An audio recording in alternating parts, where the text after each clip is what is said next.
¿Cuántas cosas que comiste de niño están hoy prohibidas? El lechero, la sacarina azul, la manteca con pimentón para desayunar. Todo eso era absolutamente normal. Nadie decía que había ningún problema, porque nadie lo sabía todavía. Hoy recuperamos 50 de esos alimentos y contamos lo que pasó realmente con cada uno.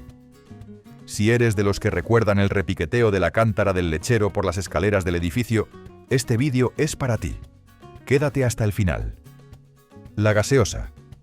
La casera con ciclamato y sacarina en su formulación de los años 60 y 70. La casera.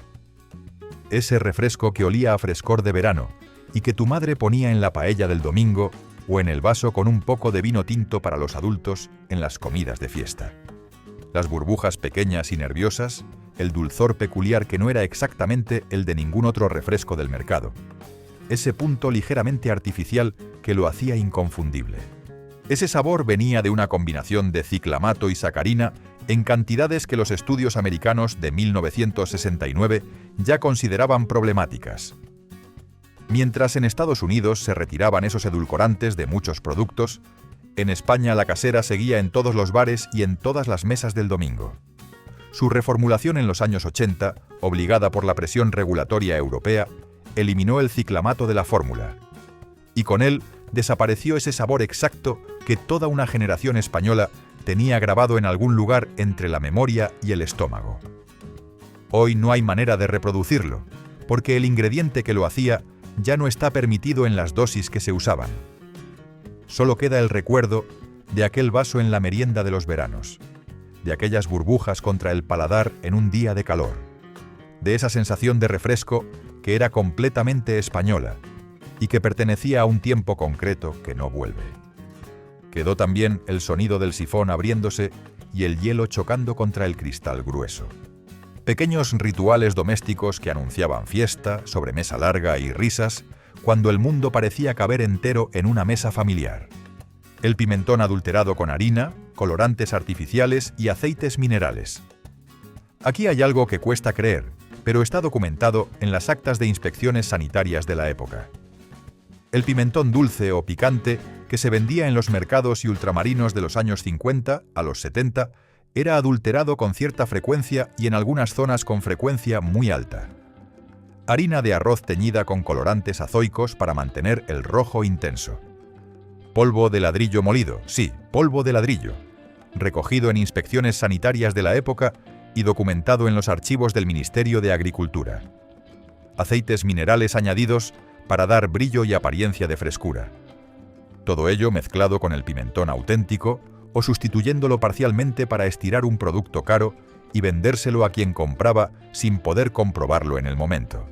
La denominación de origen pimentón de la Vera, que llegó en 1999, y la de O Pimentón de Murcia surgieron precisamente para combatir este fraude histórico que llevaba décadas ocurriendo sin que casi nadie lo supiera.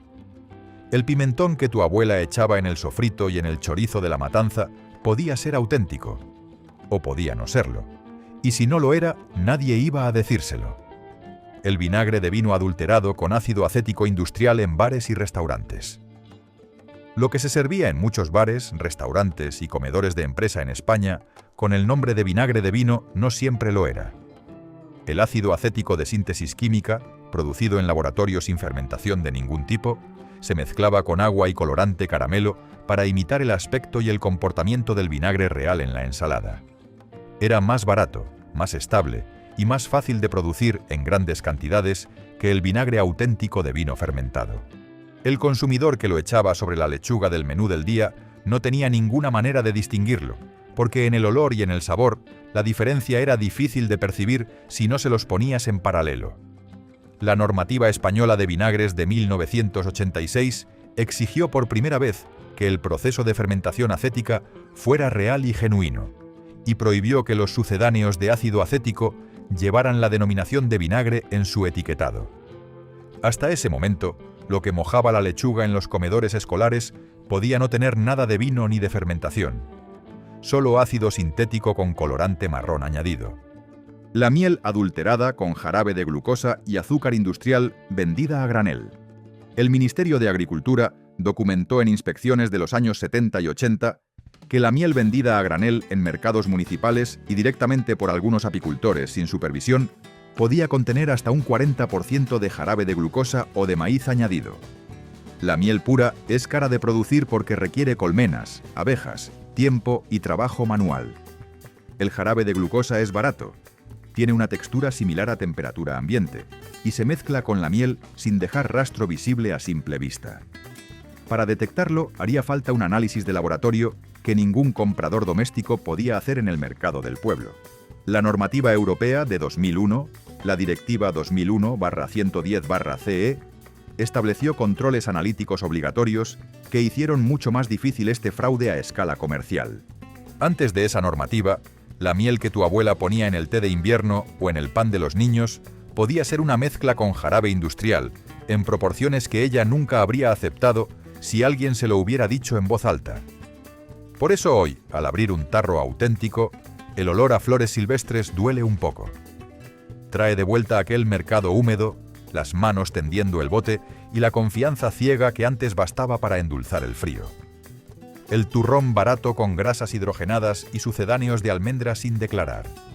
Las cajas de turrón que llenaban los estantes de los Simago y de las galerías Preciados en diciembre, las que costaban la mitad que las otras y que tenían el mismo aspecto dorado y prometedor por fuera.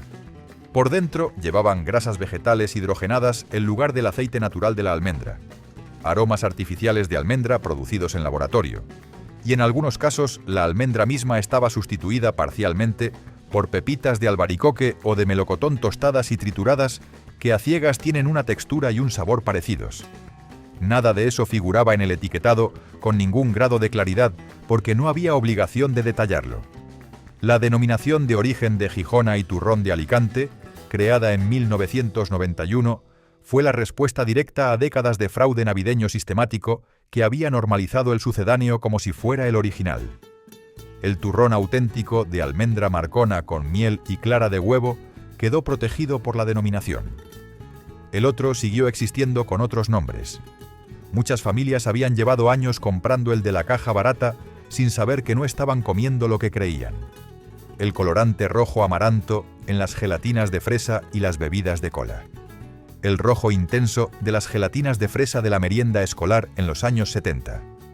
El color de ciertas bebidas de cola y de algunas mermeladas de esa época que tenían ese rojo casi brillante que no parecía exactamente natural. Ese color venía del amaranto, el colorante E123, que fue prohibido en Estados Unidos en 1976 tras estudios de carcinogenicidad en animales de laboratorio que generaron suficiente alarma como para retirarlo. La Comunidad Económica Europea y después la Unión Europea lo fueron retirando progresivamente de los productos permitidos. En España siguió presente en varios alimentos durante años después de la prohibición americana porque la normativa española tardaba en actualizarse al ritmo de las decisiones regulatorias de otros países y porque los fabricantes usaban lo que tenían legalmente aprobado en el mercado local.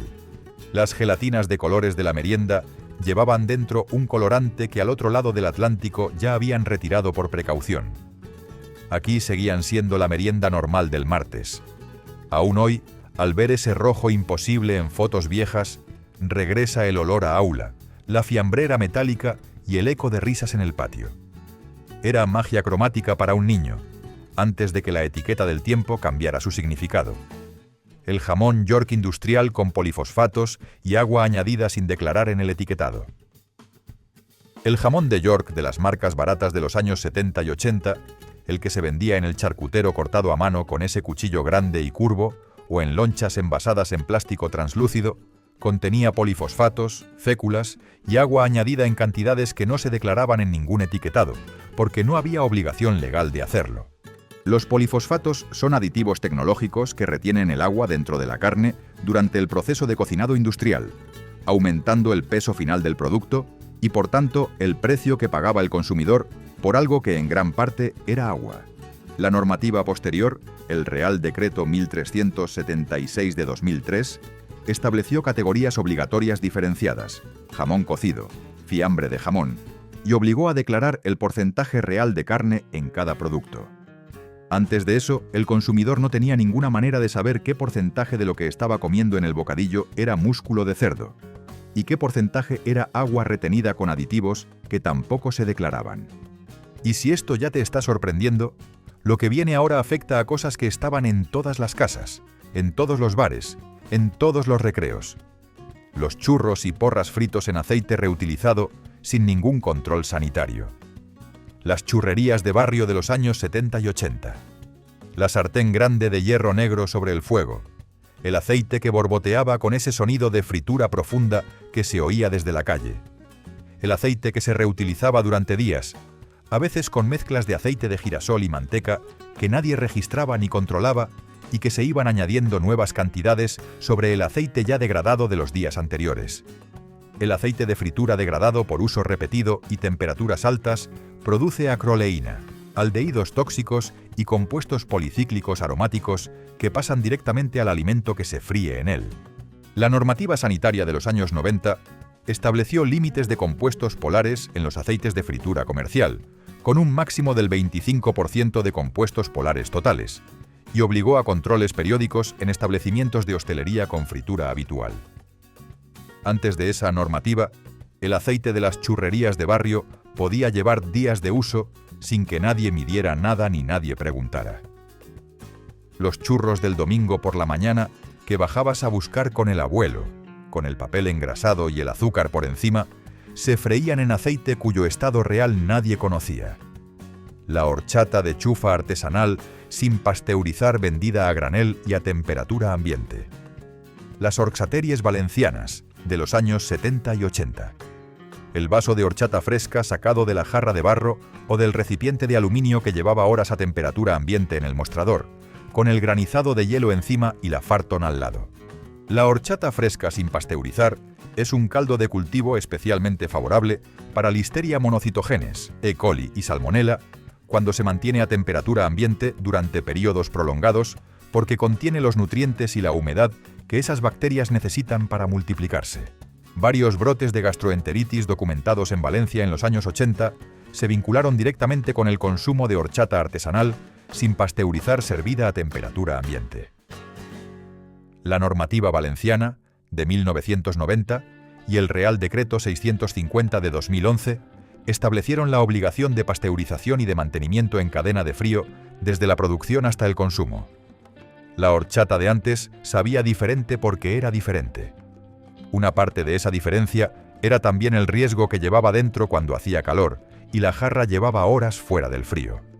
La sobrasada casera de matanza sin control veterinario de trichinela. La matanza del cerdo en casa, en el patio o en la cuadra, con el animal criado durante meses por la familia. El embutido elaborado sin inspección veterinaria previa, curado en condiciones domésticas sin ningún control de temperatura ni de tiempo de curación establecido por nadie más que la experiencia del que lo hacía. La Trichinella spiralis es un nematodo microscópico que vive enquistado en el tejido muscular del cerdo y que se transmite al ser humano por consumo de carne cruda o insuficientemente curada, multiplicándose en el músculo humano y causando una enfermedad grave llamada triquinosis. El brote más importante documentado en España ocurrió en Ávila en 1983, con más de 100 personas afectadas de forma grave por triquinosis asociada a embutidos de matanza domiciliaria.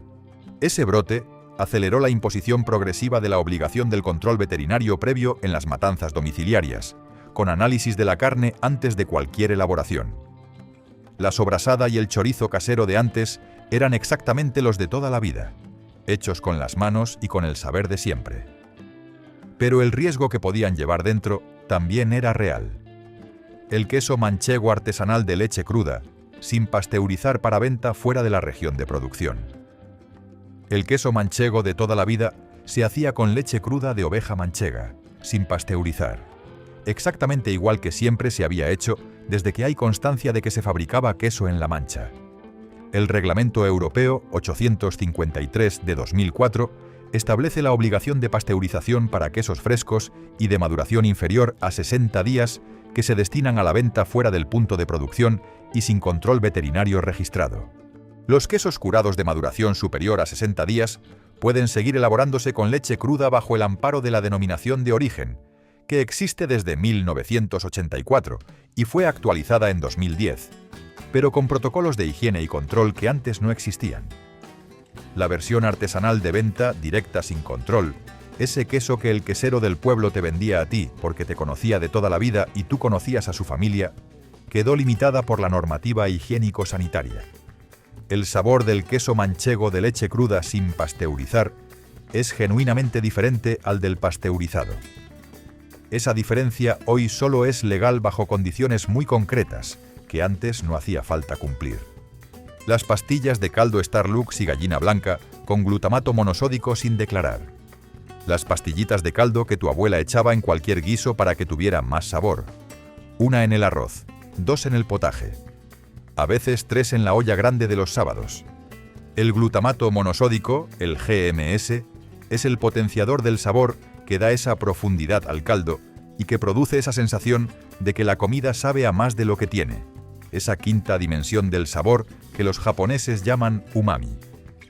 Estaba en aquellas pastillas en cantidades que no figuraban en ningún etiquetado, porque no había ninguna obligación legal de declararlo como aditivo diferenciado.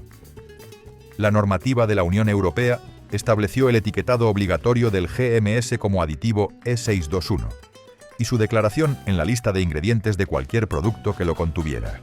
Antes de esa normativa, tu abuela echaba glutamato sin saberlo, y en cantidades que ella misma no podía controlar, porque nadie le había dicho que estaba ahí y en qué proporción estaba en cada pastilla que echaba al guiso.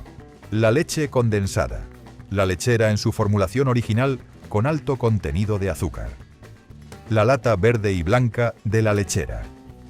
El contenido denso y amarillo que se pegaba a la cuchara y que algunos niños comían directamente del tarro cuando nadie miraba. Las abuelas la echaban en los biberones mezclada con agua caliente como sustituto de la leche materna, cuando no había otra opción disponible o cuando la madre no podía amamantar. La usaban para endulzar el café con leche de la tarde, para hacer el arroz con leche de los domingos, para el postre de los niños como premio después de comer. El contenido de azúcar de la formulación original de aquellos años era considerablemente más alto que el de las versiones posteriores reformuladas. La presión regulatoria acumulada vinculada a los estudios sobre obesidad infantil y sobre el impacto del consumo excesivo de azúcar en bebés y niños pequeños llevó a reformulaciones progresivas a partir de los años 80 y 90. La lata de la lechera que hay hoy en los lineales del supermercado no lleva exactamente lo mismo que la que tu abuela guardaba en la despensa entre la harina y el azúcar. Los pesticidas organoclorados en frutas y verduras del mercado durante décadas. El DDT, el lindano, el aldrin, el endrin, usados masivamente en la agricultura española desde los años 50 hasta los 80 para combatir plagas en las cosechas y aumentar los rendimientos de las explotaciones agrícolas. Sus residuos se detectaron en lechuga, tomate, pimiento, manzana y frutas de temporada vendidas en mercados municipales, en los puestos ambulantes de los pueblos y en las tiendas de barrio. El DDT fue prohibido en España en 1977.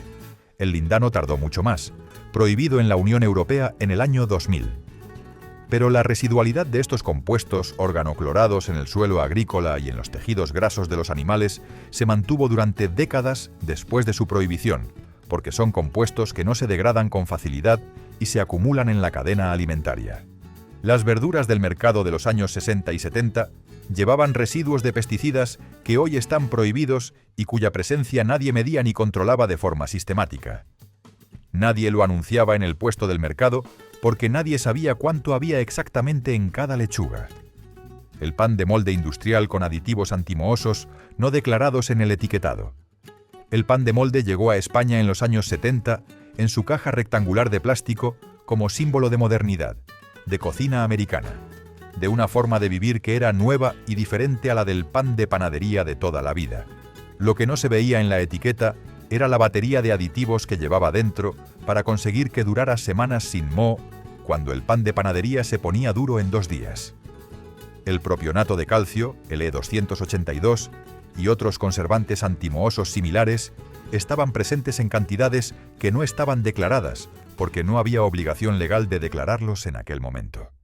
La normativa europea de etiquetado de 1979 y su transposición posterior a la legislación alimentaria española obligaron por primera vez a la declaración completa y legible de todos los aditivos en la lista de ingredientes de cualquier producto envasado. Antes de eso, el pan de molde del bocadillo del recreo llevaba cosas que nadie en esa familia había decidido conscientemente darle a un niño porque nadie sabía que estaban ahí. Las setas silvestres vendidas en mercados municipales sin ninguna inspección micológica. Los mercados municipales españoles vendían setas silvestres recogidas directamente en el campo por los propios recolectores o por intermediarios hasta los años 90, sin que hubiera ningún control sistemático ni obligatorio sobre su identificación botánica antes de la venta. La Amanita caesarea, la oronja, la ou de Reig en Cataluña, es una seta exquisita y completamente comestible, que ha sido apreciada desde la antigüedad. La Amanita phalloides, conocida como cicuta verde o seta de la muerte, es la seta más mortífera de Europa y tiene características morfológicas externas suficientemente parecidas a otras variedades como para confundirse cuando la identifica alguien sin formación micológica específica. Varias intoxicaciones mortales en España se produjeron por esta confusión antes de que las normativas autonómicas fueran estableciendo a partir de 1995 la obligatoriedad de inspección micológica en los puntos de venta de setas silvestres. Hasta entonces, la seta que comprabas en el mercado del jueves te la identificaba el vendedor con su experiencia personal. Con todo lo que eso implicaba, cuando la experiencia tenía un margen de error mortal. Los berros silvestres recogidos en arroyos y acequias para ensaladas y sopas. Las abuelas los recogían en los riachuelos que bajaban del monte o en las acequias que bordeaban los huertos. Berros frescos y crujientes, de un verde intenso casi oscuro, con ese sabor ligeramente picante y fresco que los berros de invernadero no tienen de la misma manera. Los berros silvestres que crecen en agua corriente natural pueden estar contaminados con estadios larvarios de Fasciola hepática, el parásito conocido como gusano del hígado, que se adhiere a la vegetación acuática durante su ciclo de desarrollo y se transmite al ser humano por ingestión, cuando la planta no ha sido sometida a ningún tratamiento. La fasciolosis hepática que produce puede ser grave si no se trata y causar daño hepático importante a largo plazo. La normativa sanitaria española desaconsejó progresivamente la recolección silvestre de berros para consumo y obligó al cultivo hidropónico en agua controlada para la comercialización. Los berros del arroyo de detrás del pueblo tenían un sabor y una frescura que los cultivados en instalaciones no reproducen exactamente, y también llevaban un riesgo que nadie mencionaba mientras se recogían. La ruda en la cocina canaria y en los remedios caseros del interior peninsular.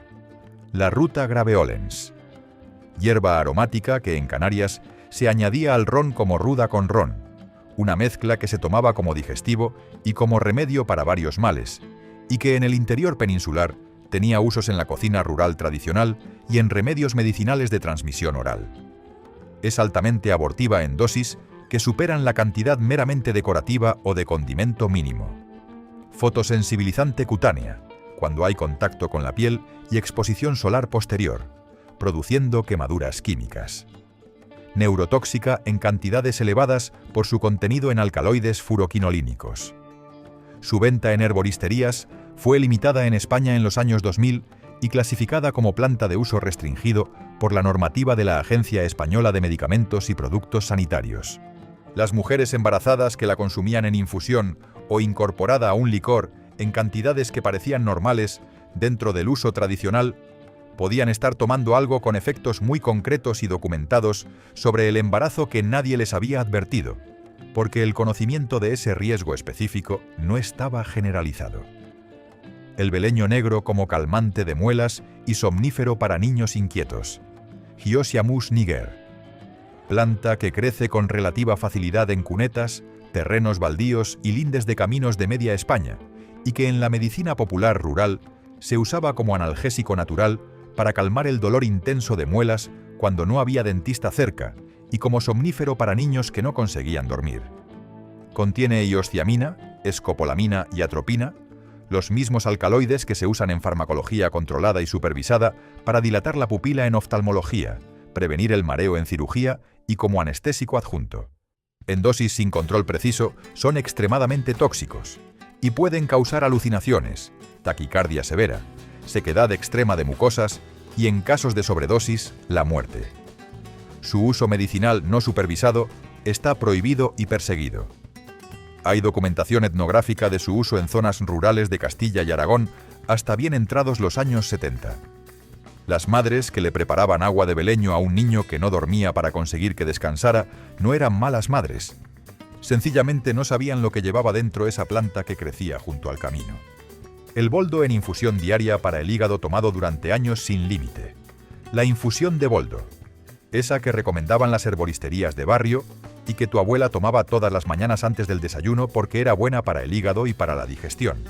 Las hojas de boldo, el Peumus boldus, venían de Sudamérica y llegaron a las herboristerías españolas en los años 60 como remedio natural para los problemas hepáticos y biliares. Se vendían en bolsitas y a granel y se tomaban con la misma regularidad y naturalidad con que se tomaba el café. La ascaridol, que es el componente principal del aceite esencial del boldo, es tóxica en dosis altas y el uso crónico prolongado puede causar daño hepático acumulativo precisamente en el órgano que se pretendía proteger y cuidar. La Agencia Europea del Medicamento recomienda no superar las 4 semanas de uso continuo y descansar periodos prolongados entre ciclos. Muchas abuelas lo tomaban a diario durante años enteros sin que nadie les hubiera dicho que había un límite de tiempo recomendado. La infusión para cuidar el hígado podía estar perjudicando exactamente lo que se pretendía cuidar con ella. El tilo en cantidades elevadas, tomado varias veces al día durante meses. Una tila para los nervios. Esa frase la ha dicho o escuchado todo el mundo en España en algún momento de su vida. El tilo, la infusión de tila, es una de las más populares y extendidas de la historia española reciente. En dosis terapéuticas normales, 1 o 2 tazas al día de infusión de concentración moderada es perfectamente inocua y tiene un efecto calmante suave que está documentado. Pero el consumo excesivo y prolongado, que hacían algunas abuelas y algunas madres muy nerviosas, 3 o 4 tazas fuertes al día durante meses seguidos sin descanso, puede provocar cardiotoxicidad por los flavonoides específicos presentes en la flor del tilo en esas concentraciones acumuladas. La Agencia Europea del Medicamento estableció dosis máximas recomendadas y alertó sobre el consumo excesivo como riesgo real. Antes de esa normativa y de esas advertencias, el tilo se tomaba sin ningún límite porque era natural, porque venía de un árbol y porque siempre se había tomado así. La taza de tila de la tarde era parte del ritual de la casa, del momento de pausa. El problema era cuando la pausa se repetía 4 veces al día durante años. El confrey o consuelda en infusión para úlceras de estómago y ayuda en fracturas. En zonas rurales de Castilla y Aragón, la consuelda era la planta que se recurría para curar úlceras de estómago, aliviar el dolor asociado a las fracturas mientras se esperaba que soldaran, y tratar problemas digestivos varios. Se preparaba en infusión y se tomaba durante periodos prolongados porque los efectos buscados tardaban en notarse, y la lógica popular indicaba que si algo ayuda, hay que seguir tomándolo. La consuelda contiene alcaloides pirrolicidínicos que son hepatotóxicos de efecto acumulativo y carcinógenos, es decir, que el daño en el hígado no aparece después del primer vaso, sino que se va sumando con cada dosis a lo largo del tiempo, hasta que la acumulación provoca una lesión que se manifiesta tarde y de forma difícil de revertir. Fue prohibida para consumo interno por la Agencia Europea del Medicamento y retirada progresivamente de las herboristerías europeas entre 1990 y 2005. Las personas que la habían tomado regularmente durante años para el estómago podían tener un daño hepático acumulado que no se haría visible hasta mucho después de haber dejado de tomarla. La aristoloquia en remedios caseros para regular la menstruación y facilitar el parto. Llamada candilillos en algunas zonas de Andalucía. Hierba de la golondrina en otras comarcas del sur y del centro peninsular. Usada en remedios caseros rurales, transmitidos oralmente entre mujeres para regular ciclos menstruales irregulares, como en Menagogo, y en algunos contextos para facilitar el parto o para ayudar a la recuperación posterior. La aristoloquia, la aristolochia longa, provoca nefropatía aristolóquica crónica, que es una insuficiencia renal progresiva e irreversible que puede tardar años en manifestarse desde la exposición. Además, está clasificada como carcinógena de grupo 1 por la IARC para el tracto urinario. La Agencia Española de Medicamentos y Productos Sanitarios la prohibió en España en 2001 tras varios casos de insuficiencia renal documentados y vinculados al consumo de preparados que la contenían. En algunos casos, sin que las propias afectadas supieran que esa planta estaba en lo que tomaban porque el nombre local no la identificaba claramente como lo que era. En aquellas cocinas de ventana abierta, las infusiones se ofrecían con amor y urgencia, sin etiquetas ni certezas. Hoy duele reconocer que una sabiduría femenina tan valiente pudo esconder un veneno silencioso. Su recuerdo nos obliga a honrar la intención sin repetir el error. Y ahora vienen los que no esperabas encontrar en ninguna lista de este tipo. El regaliz negro en rama vendido en kioscos para que los niños lo mascaran. El palo de regaliz. El palo dulce. Esa ramita fibrosa, oscura, ligeramente húmeda por dentro, que se vendía en los kioscos de chucherías junto a los caramelos de colores, y que los niños podían comprar con las monedas que les quedaban del recreo. Se masticaba durante horas, liberando ese sabor intenso y característico que no se parece a ningún otro. La glicirricina, el compuesto que da al regaliz su sabor distintivo, en consumo elevado y prolongado, provoca hipertensión arterial por retención de sodio, pérdida de potasio y alteraciones en el equilibrio hormonal del cortisol, que son medibles y documentadas en estudios clínicos. La Autoridad Europea de Seguridad Alimentaria emitió alertas en 2008 sobre los riesgos del consumo excesivo de regaliz, y varios países europeos establecieron restricciones o advertencias obligatorias en el etiquetado. El palo de regaliz que los niños mascaban durante el camino al colegio o en el recreo no era un caramelo inofensivo. Era un producto con principios activos reales, cuya dosis nadie calculaba, porque nadie pensaba que fuera necesario hacerlo. La valeriana en polvo, sin dosificar, vendida a granel en herboristerías y farmacias. La valeriana era el calmante de toda la vida, el que no necesitaba receta y que podías comprar libremente. Se vendía a granel en las herboristerías y en algunas farmacias de barrio, se ponía en infusión para los nervios o directamente se añadía al vaso de vino de la cena para dormir mejor. Las interacciones de la valeriana con medicamentos como los anticoagulantes de uso común, los barbitúricos y las benzodiazepinas, que ya empezaban a recetarse con más frecuencia en los años 70 y 80, pueden ser clínicamente significativas y en algunos casos peligrosas. Y su efecto sobre el hígado en consumo prolongado generó suficiente evidencia acumulada como para que la Agencia Europea del Medicamento estableciera restricciones de uso y dosis máximas recomendadas con periodos de descanso entre ciclos. Antes de esas restricciones, la valeriana se tomaba sin límite de tiempo ni de cantidad porque era una hierba, y las hierbas eran naturales, y lo natural era sinónimo de seguro en el pensamiento popular de aquella época. Esa ecuación resultó ser más complicada de lo que parecía. El poleo menta en infusión concentrada dado a bebés y niños pequeños. El poleo. Esa infusión que durante décadas fue el primer recurso en cualquier casa española para cortar una diarrea, calmar los gases o aliviar cualquier malestar digestivo inespecífico. En España era de uso completamente habitual. Se vendía en herboristerías y en muchos mercados, y las abuelas lo daban a los niños pequeños sin ninguna duda porque era lo que siempre se había dado y siempre había funcionado. La pulegona, el componente principal y responsable del aroma característico del aceite esencial del poleo menta, es hepatotóxica en dosis que superan lo que corresponde a una infusión ligera ocasional, y es además abortiva documentada.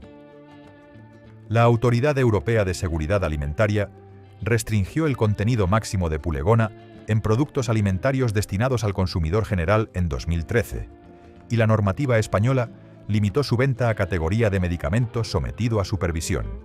Antes de esas restricciones, el poleo se vendía exactamente igual que cualquier otra hierba sin ninguna advertencia sobre dosis, sobre frecuencia, ni sobre quién podía tomarlo con seguridad y quién no debía acercársele. El pez espada o emperador vendido sin ningún control de mercurio en pescaderías y mercados. El pez espada era un pescado popular y relativamente económico en las pescaderías y mercados españoles desde los años 70. Filete grande, carne blanca y firme, pocas espinas, fácil de hacer a la plancha en 10 minutos. Los estudios que revelaron los niveles de mercurio orgánico acumulado en la carne de este pez depredador de gran tamaño empezaron a publicarse con claridad en los años 90. La Agencia Española de Seguridad Alimentaria y Nutrición emitió alertas en 2004 y actualizó las recomendaciones en 2011, prohibiendo su consumo a embarazadas y a niños menores de 3 años, y limitándolo a una vez por semana como máximo para niños de hasta 10 años. Antes de 2004 se daba a los niños sin ninguna restricción, porque ninguna autoridad sanitaria española había establecido ninguna. El filete de emperador que tu madre te ponía de cena porque era nutritivo, porque era fácil de comer y porque no tenía espinas que pudieran atragantarte, llevaba mercurio en niveles que hoy están oficialmente catalogados como por encima de lo seguro para un niño en desarrollo. Los mejillones y almejas recogidos directamente en la costa sin ningún control sanitario previo. En las familias de zonas costeras gallegas, cantábricas y mediterráneas, era práctica completamente normal salir a la costa con un cubo y un cuchillo pequeño y recoger mejillones de las rocas o almejas de la arena para comerlos esa misma tarde en casa. El marisqueo libre sin control sanitario, sin análisis de biotoxinas y sin verificación del estado bacteriológico del agua en la zona de recolección, produjo varios brotes documentados de hepatitis A, asociados a consumo de bivalvos crudos o poco cocinados, episodios de gastroenteritis masivas vinculadas a playas específicas en temporada estival y casos graves de intoxicación por biotoxinas marinas asociados a episodios de proliferación de algas, la famosa marea roja, en la costa gallega y cantábrica. La regulación del marisqueo recreativo y la prohibición de la recolección en zonas no autorizadas fue estableciéndose progresivamente a lo largo de los años 80 y 90. El marisco sabía a mar limpio. El problema era que el mar no siempre estaba tan limpio como parecía desde la orilla. Las criadillas, turmas y mollejas de timo vendidas con total normalidad en carnicerías. Las criadillas de cordero, los testículos de toro de la corrida, las mollejas de timo de ternera. Todos estos productos se encontraban con total normalidad en las carnicerías y en los puestos de los mercados municipales españoles, pedidos con naturalidad por clientas que los llevaban a casa para hacerlos a la plancha o guisados.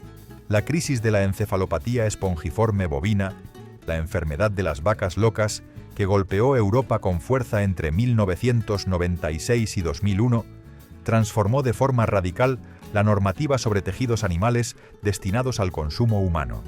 La Unión Europea prohibió el uso y la venta de los llamados materiales de riesgo especificado, que incluían tejidos neurales, amígdalas, intestinos y ciertos tejidos glandulares de bovinos mayores de determinada edad, al descubrirse que el prión causante de la enfermedad se concentraba preferentemente en esos tejidos. Las mollejas de timo de ternera desaparecieron de los mostradores de las carnicerías durante ese periodo de forma abrupta.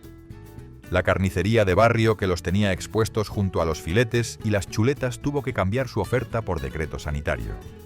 El aceite de hígado de bacalao dado a cucharadas a los niños de posguerra y los años 50 y 60. La pesadilla de una generación entera. La cuchara grande de madera o de metal con ese líquido espeso, amarillo oscuro, de olor penetrante que no admitía duda sobre lo que era.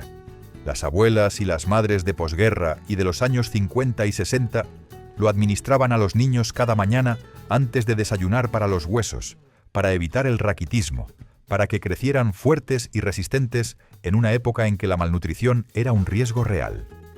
Era rico en vitamina D y en vitaminas liposolubles como la A, de eso no hay duda, y en ese contexto de carencia tenía sentido como suplemento. El problema es que la vitamina A en dosis elevadas, mantenidas durante periodos prolongados, es tóxica. La hipervitaminosis A provoca daño hepático crónico, alteraciones en el desarrollo óseo y síntomas neurológicos que aparecen de forma gradual. La venta sin dosificación regulada de este producto fue restringida al reclasificarse como complemento medicinal sujeto a control de dosis. Antes de esa restricción, la cuchara era generosa y diaria, porque más era mejor y los huesos del niño lo necesitaban. La intención era la mejor del mundo. La dosis nadie la había calculado con precisión. La sangre de cerdo fresca, sin tratamiento, vendida directamente al público en carnicerías y mercados. La sangre fresca de matadero, recogida en el momento del sacrificio del animal y vendida directamente al público sin ningún tratamiento previo para hacer morcillas en casa esa misma tarde. práctica completamente normal en carnicerías y mercados de pueblo y de ciudad en España durante décadas, con la sangre en un recipiente sobre el mostrador, junto a las costillas y los lomos. La sangre fresca sin tratamiento puede contener Yersinia enterocolítica, Salmonella typhimurium y otros patógenos que se transmiten al ser humano si la sangre se manipula sin las precauciones adecuadas de temperatura y tiempo, o si el embutido resultante no alcanza temperaturas de cocción suficientes en todo su volumen durante el proceso de elaboración. El Reglamento Europeo 853 de 2004 estableció la obligación de pasteurización o de congelación inmediata de la sangre de matadero antes de cualquier distribución o venta. La sangre que se compraba el lunes en el mercado para hacer las morcillas del martes se manipulaba en condiciones domésticas sin ningún protocolo sanitario definido. La mayoría de las veces salía bien, pero cuando no salía bien, el riesgo era serio. El calostro de vaca cuajado en el horno como postre en zonas rurales del norte. La primera leche de la vaca después del parto. El calostro.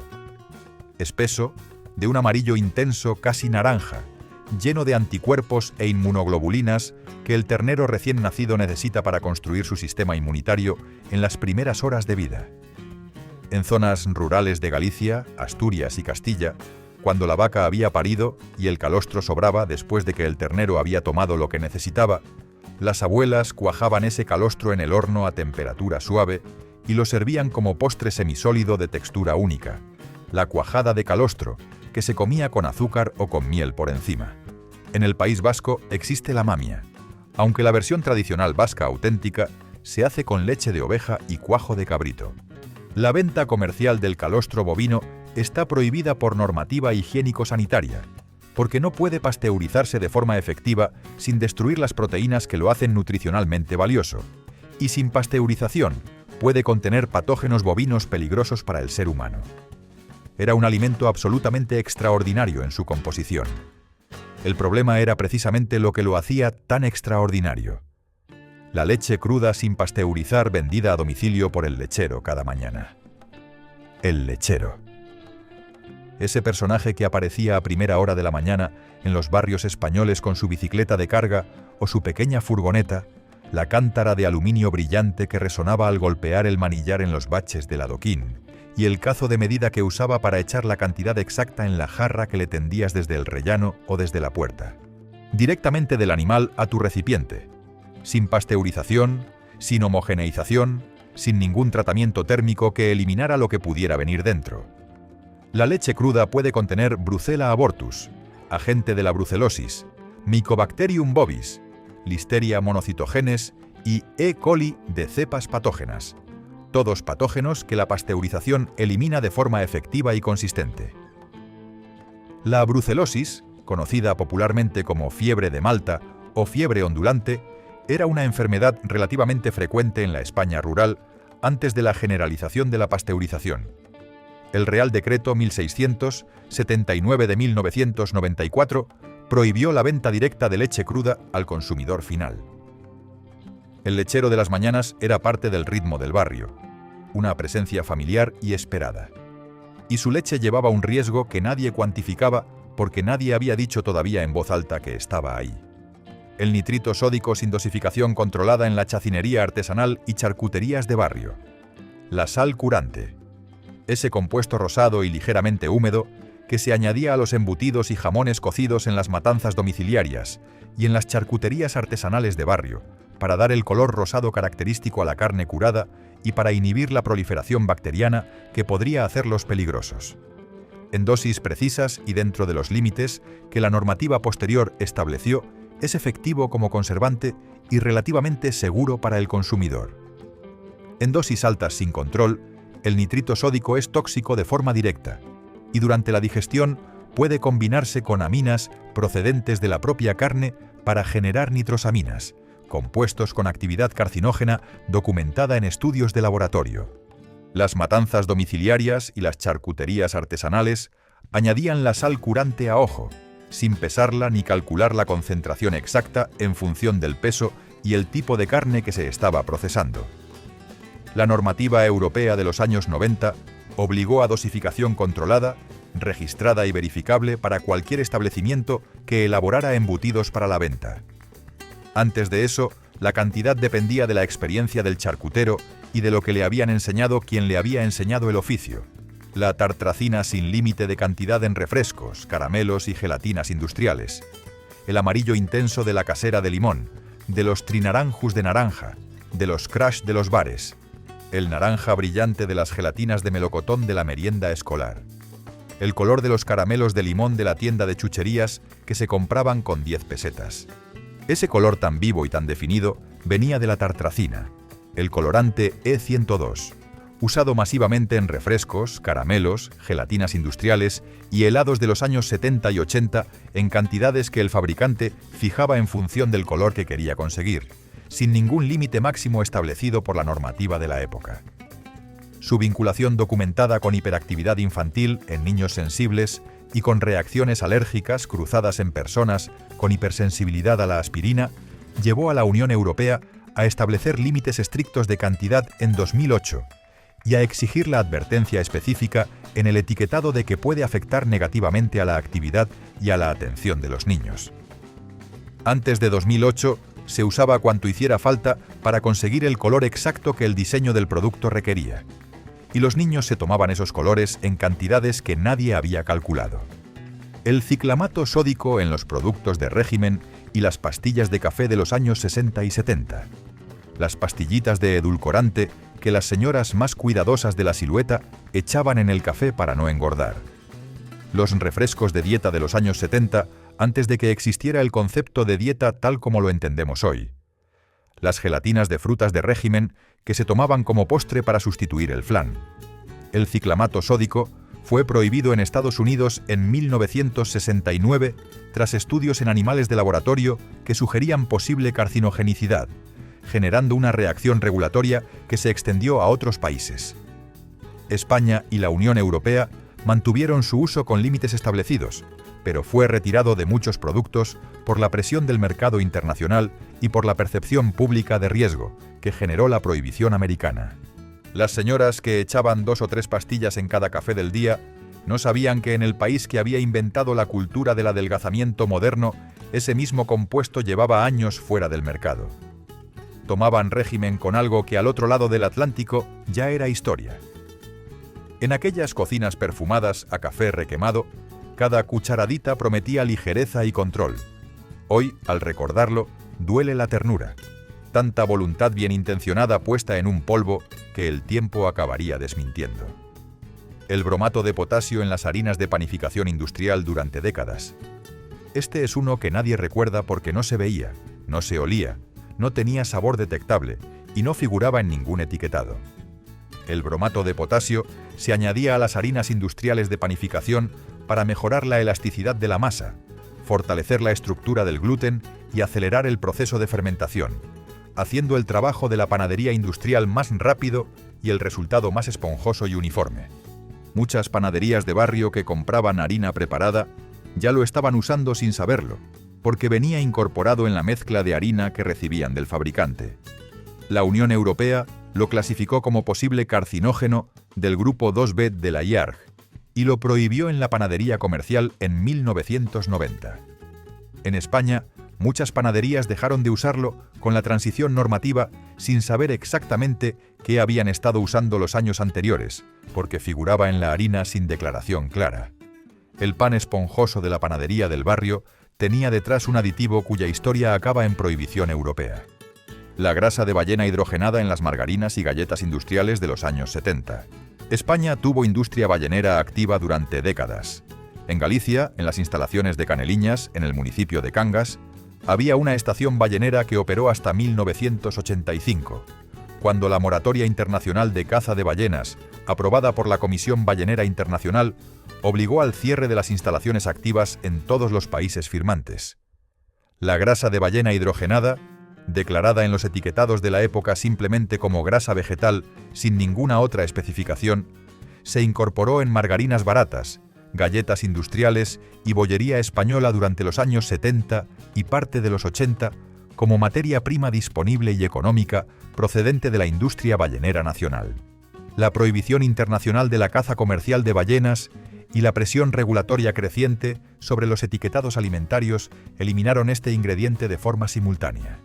Las galletas de la merienda y las margarinas baratas de aquella época contenían un ingrediente cuyo origen nadie habría imaginado leyendo la etiqueta. Porque la etiqueta no lo decía. La sacarina Asugreen y similares con ciclamato combinado en las barras de todos los bares españoles. Las cajitas azules pequeñas con el pastillero de plástico que hacía un clic satisfactorio al abrirse. Las que estaban en todas las barras de todos los bares españoles desde los años 60, junto al cenicero y el platillo con los sobres de azúcar moreno.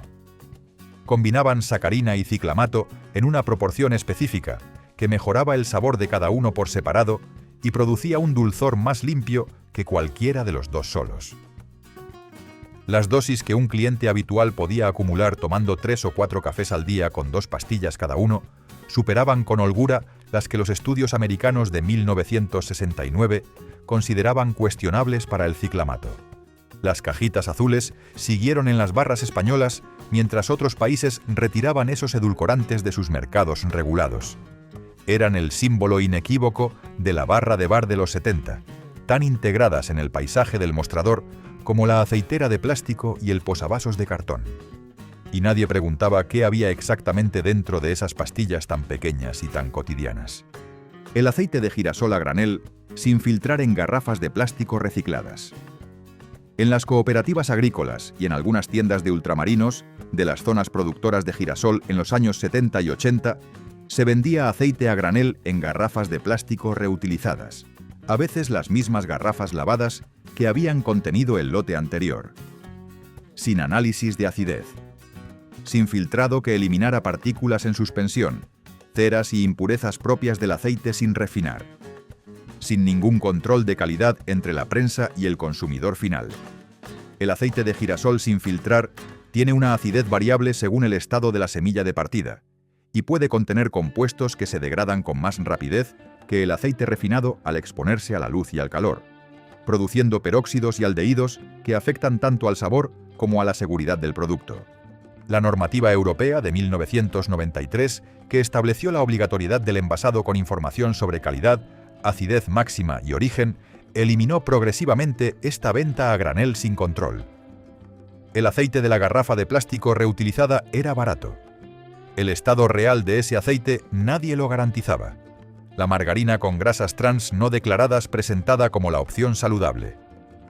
La margarina tulipán, la flora en su formulación original de aquellos años, la Aro, la Vita.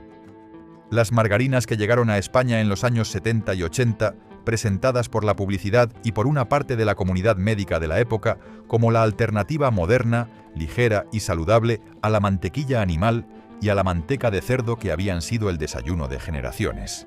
Las grasas trans se forman en el proceso industrial de hidrogenación parcial de aceites vegetales líquidos para convertirlos en grasa sólida a temperatura ambiente, que es el proceso que da a la margarina su consistencia característica para untar. Los estudios de los años 90 y 2000 vincularon el consumo de grasas trans industriales con un incremento significativo del riesgo de enfermedad cardiovascular, mayor incluso que el asociado a las grasas saturadas animales que las margarinas pretendían sustituir. La Unión Europea prohibió las grasas trans industriales por encima de 2 gramos por cada 100 gramos de producto en 2021. Durante décadas, las margarinas que se publicitaban como la opción del corazón sano llevaban dentro un tipo de grasa que resultó ser más perjudicial para ese mismo corazón que la manteca que pretendían reemplazar. Y ahora el podio. Los 3 que cierran esta lista merecen cada segundo que llevas aquí. El azafrán adulterado con colorantes de alquitrán de hulla y flores de cártamo teñidas. El azafrán es el producto agrícola más caro del mundo por peso. Siempre lo ha sido, y la razón es sencilla. Cada flor de Crocus sativus produce 3 estigmas que hay que recoger a mano en un periodo de floración de apenas 2 semanas al año. Cuando algo es muy caro, la tentación de adulterarlo para ganar más dinero es proporcional al precio que el mercado paga por él. En la España de los años 40 a los 70, el azafrán que se vendía en los mercados municipales, en las tiendas de ultramarinos de barrio y en los puestos ambulantes de los mercadillos podía ser auténtico o podía ser una mezcla adulterada en proporciones variables. Las flores de cártamo, una planta completamente diferente, se teñían con colorantes sintéticos derivados del alquitrán de hulla, algunos de ellos con actividad carcinógena documentada, para imitar el color rojo anaranjado característico del azafrán genuino. Se mezclaban con el azafrán auténtico en cantidades que hacían rentable el fraude o lo sustituían casi completamente en las versiones más baratas. Las inspecciones sanitarias de la época recogieron casos de adulteración y los persiguieron, pero la extensión del fraude en los mercados y en el comercio minorista sin control analítico rápido en el punto de venta hacía muy difícil su erradicación efectiva. El sobre de azafrán que tu abuela guardaba en el cajón de las especias y que echaba en la paella del domingo y en el arroz con leche de los cumpleaños podía ser auténtico. O podía llevar dentro colorantes cuya seguridad hoy no superaría ningún proceso de aprobación regulatoria en ningún país de la Unión Europea. El aceite de colza adulterado, que causó el mayor envenenamiento alimentario de la historia de España, mayo de 1981. En los mercadillos ambulantes que recorrían los barrios obreros de Madrid, de Castilla, de las ciudades industriales del norte y del Levante, circulaba aceite que se presentaba como aceite de oliva, en garrafas de plástico sin etiqueta oficial, o con etiquetas falsificadas que imitaban las de marcas conocidas. El precio era considerablemente más bajo que el del aceite de oliva auténtico en los comercios establecidos, lo que lo hacía atractivo para familias con presupuesto ajustado, en una España que todavía llevaba el peso económico de los años anteriores. Era aceite de colza de uso industrial, desnaturalizado con anilinas según la normativa que impedía su consumo humano, al que alguien había sometido a un proceso de refinado clandestino para eliminar parcialmente esas anilinas y poder venderlo como aceite comestible con un margen de beneficio enorme. El problema es que el proceso de refinado clandestino, realizado sin las condiciones ni los equipos adecuados, no eliminaba todos los compuestos tóxicos presentes. Lo que quedaba en ese aceite después del refinado fraudulento era capaz de causar daño grave en el organismo humano. Más de 20.000 personas resultaron afectadas por el síndrome tóxico del aceite de colza, con síntomas que comenzaban en los pulmones y se extendían al sistema inmunitario, al sistema nervioso periférico y a múltiples órganos. Cerca de 1.000 personas murieron en los meses siguientes al inicio del brote. Muchos de los afectados que sobrevivieron quedaron con secuelas permanentes durante el resto de sus vidas, con daños que la medicina no pudo revertir porque los mecanismos exactos del tóxico tardaron años en entenderse completamente. Fue el mayor envenenamiento alimentario de la historia de España y transformó de forma radical y permanente la regulación sanitaria alimentaria del país, acelerando la aprobación de normativas que habían estado en discusión durante años. Las familias que compraron ese aceite a aquel vendedor ambulante en la primavera de 1981 buscaban simplemente ahorrar dinero en la compra de la semana. Nadie en aquellas casas podía imaginar lo que tenían dentro de aquella garrafa.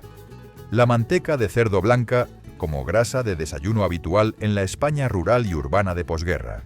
Pan con manteca, un trozo de hogaza, del que se hacía 2 veces por semana y que al tercer día ya estaba duro y había que frotarlo para ablandarlo un poco. Untado con manteca blanca directamente del tarro de barro donde se guardaba. A veces con un diente de ajo restregado que dejaba apenas una huella de olor. A veces con un poco de pimentón rojo que la teñía de color ladrillo con olor a ahumado.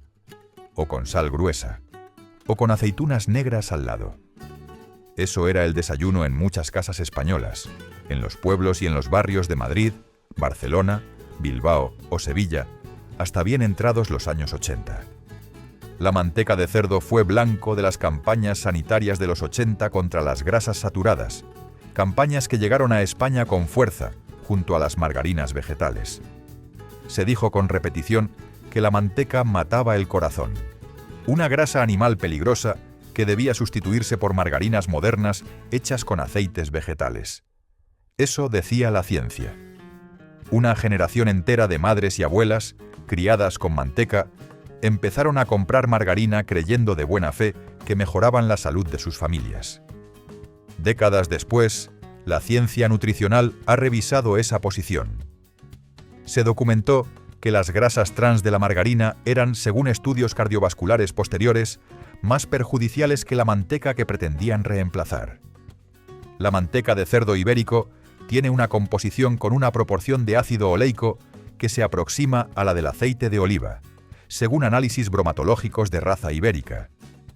La historia de la manteca de cerdo es la de cómo una campaña de salud pública puede equivocarse durante décadas, cómo la simplificación de mensajes científicos complejos puede llevar a consecuencias imprevistas, y cómo el tiempo pone las cosas en su sitio aunque ese sitio sea más complicado de lo que se contaba. Y es también la historia de millones de desayunos de invierno en cocinas frías de España, con el olor del pan sobre las brasas y la manteca derritiéndose lentamente y transparentándose sobre la miga oscura, con el café con leche humeando al lado y el frío afuera todavía. Esos desayunos los recuerda quien los vivió. Y quien los vivió sabe que ninguna margarina, por mucho que pusiera en la etiqueta que era buena para el corazón, olía ni sabía de aquella manera. 50 alimentos. 50 historias de cosas que estaban en todas las casas, en todos los bares, en todas las meriendas y en todos los mercados, y que después resultaron llevar dentro algo que no estaba bien, o que simplemente el tiempo y la ciencia fueron moviendo de columna entre lo que se permite y lo que no. Nuestras abuelas no eran negligentes. Usaban lo que había y lo que sabían en el tiempo que les tocó vivir. La ciencia de entonces no era la ciencia de ahora, y la regulación tardó en ponerse al día con lo que la ciencia iba descubriendo. ¿Cuál de estos 50 reconoces en los recuerdos de tu infancia o en la cocina de tu casa? ¿Hay alguno que te haya sorprendido encontrar en esta lista? Comparte este video con alguien que también haya crecido con estas cosas en la mesa, porque hay una generación entera que merece reconocerse en esta historia que es también la suya. Si este video te ha llevado a algún lugar que creías olvidado, dale a me gusta y suscríbete. Aquí recordamos juntos.